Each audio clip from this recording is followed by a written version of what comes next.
नमस्कार मित्रांनो, स्वागत आहे अजून एका व्हिडिओमध्ये. तर आज आपण बघणार आहोत कॅपॅसिटर आपल्या 3 फेज मोटर 2 फेजवर कशी चालवायची. त्यासाठी कॅपॅसिटर आपल्याला लावावं लागतं.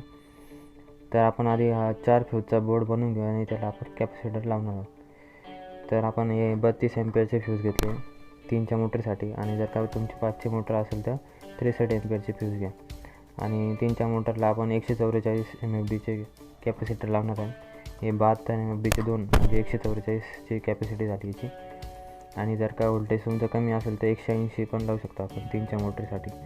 आणि 5च्या मोटरला 216 किंवा 252चा पर्यंत आपण कॅपॅसिटर लावू शकतो. तर आता याची आपण फिटिंग पाहू. आधी फ्यूज खोलून घेतले आपण आणि याची मार्किंग आपण करून घेऊ. तर 4 फ्यूज घेण्याचा फायदा असाच आहे तर तुम्हाला कॅपॅसिटरच्या वायर घडी काढायची गरज राहणार नाही. तुम्ही एकदा तुम्हाला फक्त फ्यूज बदलायचं काम राहील. म्हणून आपण हे 4 फ्यूज घेतले.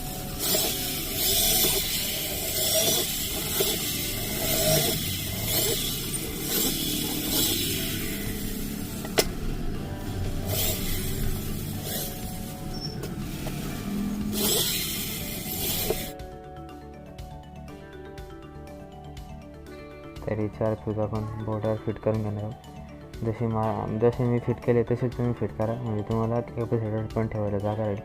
किंवा ॲटो वगैरे आपल्याला लावायचं राहिलं तर त्याला पण जागा राहील. मित्रांनो, जर का तुम्ही ॲटो वापरत असले तर मग कॅपॅसिटरवर ॲटो चालत नाही. तुम्हाला स्थिती आली तरच ॲटो चालू होईल.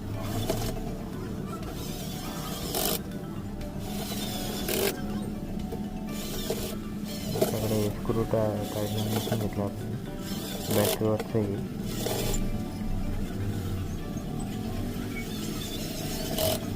याचं पण टॉर्क चांगलं आहे मशीन. तर सगळे फ्यूज बोर्ड फिट करून घेतले. आता आपण वायरिंग करणार आहोत. जसे आपण वायर फ्यूजमधून स्टार्टर लावतो ते 3 वायरी आपण लावून घेतले.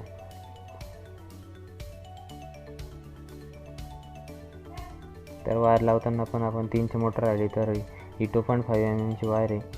जर का तुमची 5ची मोटर राहिली तर 720ची वायर भेटते, किंवा याच्यातली 4 mmची वायर भेटते फ्लेक्सिबलमध्ये.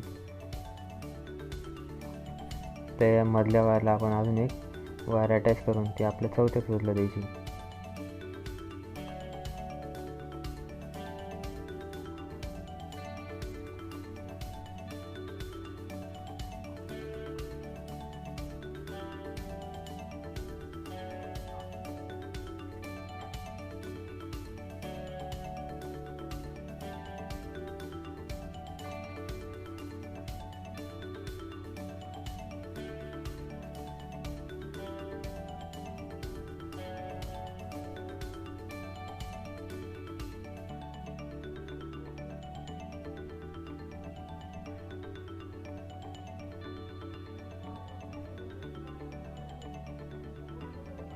त्याच्यानंतर आपण शेवटची वायर लावली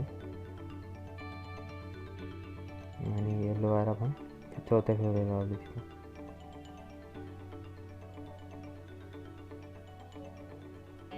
जे 2 फेज तुमचे येत आहे, म्हणजे जो एक फेज येत नाही तो तुम्हाला पिवळी वायर जे आपण लावली त्या फ्यूजला लावायचं आहे.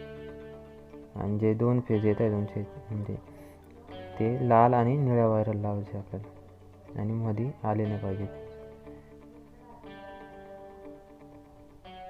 हे वायर टाय आहे, त्याच्याने थोडं वायर कनेक्शनसाठी वापरतो वायर टाय वायर.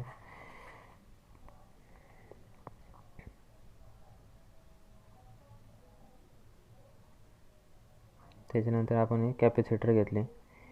याचा एक तर डबा भेटतो डायरेक्ट 144चा, किंवा या डब्या भेटतात. या 72 MFDच्या 2 डब्या आहे. तर कोणताही घेतलं तरी चांगलं आहे, दोघं पण चांगले आहे. याचा एवढाच फायदा आहे का याच्यातलं जर का जळाला तर डबा पूर्ण आपल्याला बदलावा लागतो. याच्यात जळाला तर एक डब्बी कामं येते, किंवा दोघं पण जळतं, तसं काही नाही. तर आता कॅपॅसिटरची वायर आपण लावू. जो खाली फ्यूज लावला आपण त्याला एक देऊ, म्हणजे त्याच्यातून आपल्या मोटरला सप्लाय भेटेल. आणि एक कॅपॅसिटरला आपल्याला सप्लाय द्यायचे, तर त्यासाठी आपण निळ्या वायरला, म्हणजे याच्यातून आपल्याला कॅपॅसिटरला सप्लाय जाईल, आणि ज्या फ्यूजला आपण खाली लावलं आहे त्याच्यातून आपल्या मोटरला जाईल.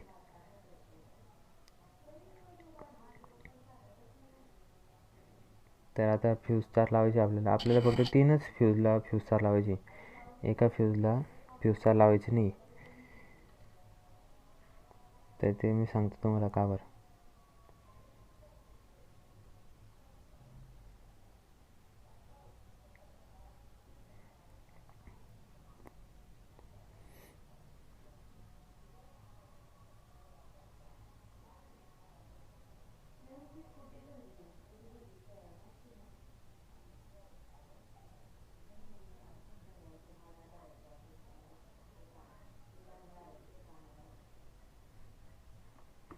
आपण फ्यूज तार लावून घेतले ठीक आहे ना.